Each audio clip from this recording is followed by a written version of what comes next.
اصحاب کہف کی کہانی۔ دقیانوس نے اپنے ظلم و ستم اور فوجی طاقت کے بلبوتے پر بہت بڑی سلطنت حاصل کی اور پھر اپنے لیے بہت ہی عالی شان محل بنوایا۔ غرور و تکبر کے ساتھ تخت پر بیٹھا، اپنے لیے کچھ وزیر اور کچھ محافظ منتخب کیے اور پھر حکومت کرنے لگا۔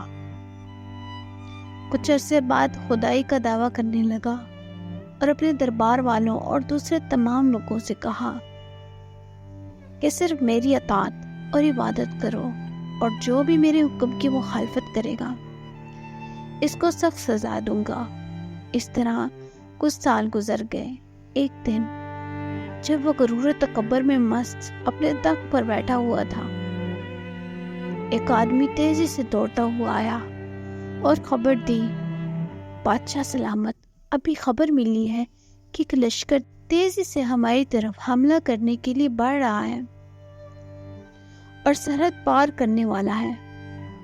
یہ خبر سنتے ہی دقیانوس کے چہرے پر ہوائیں اڑ گئیں اور ڈر کے مارے اس کا چہرہ پیلا پڑ گیا۔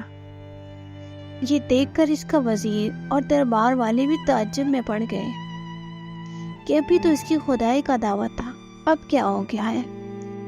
اس کا ایک وزیر سوچنے لگا، دقیانوس خدا ہونے کا دعویٰ کرتا ہے اور لوگوں سے کہتا ہے کہ تمام چیزیں میرے قبضے میں ہیں، لیکن وہ خود بھی دوسرے لوگوں کی طرح ایک عام آدمی ہے، کیونکہ وہ بھی کھانے اور پانی کا محتاج ہے۔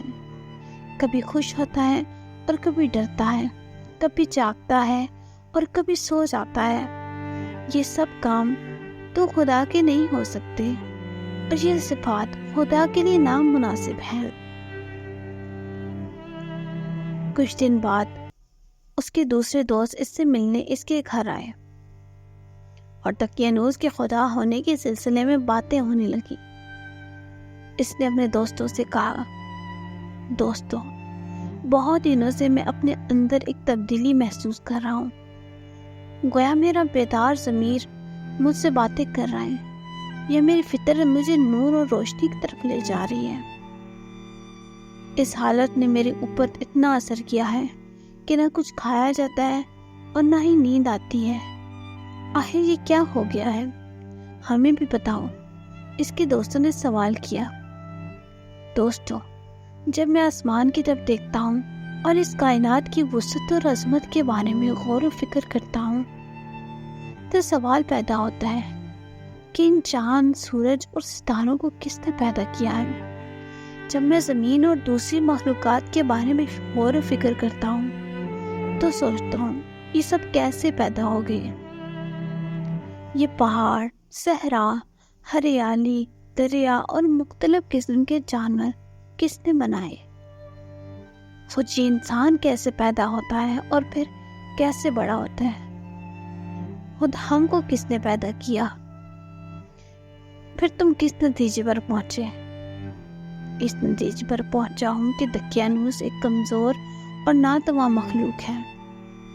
وہ صرف خدائی کا دعویٰ کرتا ہے، ورنہ حقیقی خدا وہ ہے جو حکیم، عالم اور اس پوری کائنات کو پیدا کرنے والا ہے۔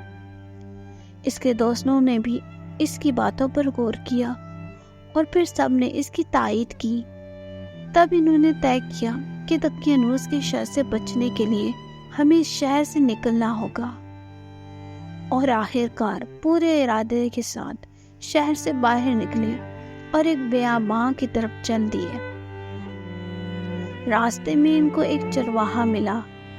انہوں نے کچھ دیر اس کے پاس آرام کیا اور اس سے باتیں کرنے لگے۔ پھر جب وہ چلنے لگے تو وہ بھی ان کے ساتھ ہو لیا اور اس کا کتا بھی آ گیا۔ انہوں نے کہا، اس کتے کو اپنے ساتھ کیوں لا رہے ہو؟ وہ ہمارے لیے خطرہ پیدا کر سکتا ہے اور اس کے ذریعے سے دشمن ہم سے باخبر ہو سکتا ہے۔ انہوں نے بہت کوشش کی کہ کسی طرح کتے کو بھگائیں، لیکن کامیاب نہ ہو سکے۔ پھر چرواہے نے کہا، اسے آنے دو، ہو سکتا ہے کہ یہ ہماری حفاظت کرے۔ وہ مجھ سے مانوس ہے اور میں اسے خاموش کرا سکتا ہوں۔ صحراؤں اور پہاڑوں سے گزرتے ہوئے وہ ایک غار کے پاس پہنچے اور سوچا اس میں ذرا چل کر آرام کیا جائے۔ سب لوگ آرام کرنے کے لیے لیٹ گئے۔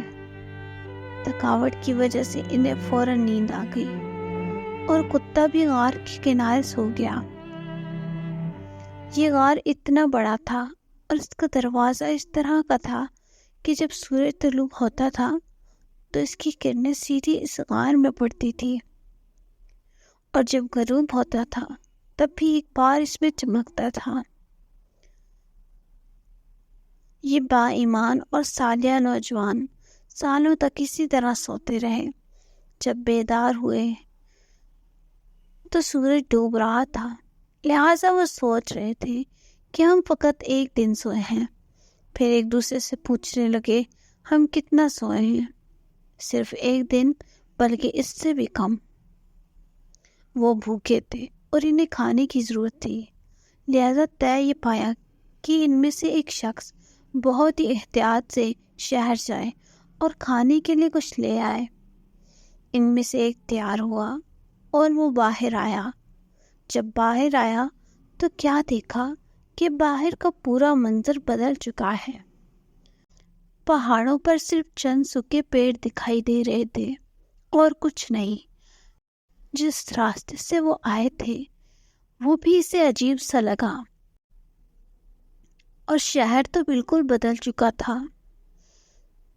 اسے بہت تعجب ہو رہا تھا اور کچھ سمجھ میں نہیں آ رہا تھا کہ آخر کیا ہو گیا ہے۔ روٹی کی دکان پر گیا، چند روٹیاں اٹھائیں اور دکاندار کو پیسے دیے جو ساتھ لایا تھا۔